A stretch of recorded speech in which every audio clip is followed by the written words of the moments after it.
उसी रात heart attack हो गया और सीन हुआ ख़त्म।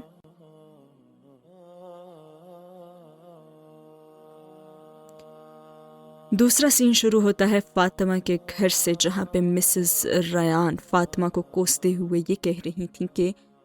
अच्छा ही होता अगर तुम पैदा होने से पहले ही मर जाती, कम से कम हमारी नाक तो ना कटवाती। क्या जवाब दूंगी मैं तुम्हारे बाप और भाइयों को कि इकलौती बेटी के ये करतूत हैं। दरअसल सफियान ने जो वार्निंग दी थी वो उस पर अमल कर चुका था और उसने किया ये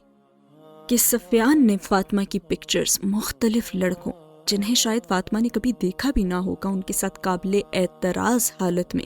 एडिटिंग की और फ़ातिमा के वालिदैन और दोनों भाइयों के फेसबुक अकाउंट पर उनको भेज दिया। वो एडिटिंग बहुत महारत से की गई थी, जिससे वो बिल्कुल असल लग रही थी और नहायत ही बेहुदा और काबिले एतराज़ पोज दिखाए गए थे। मिसेस रयान ने सफियान के साथ रिलेशनशिप पर पहले ही उसे खूब डांटा तो था, मगर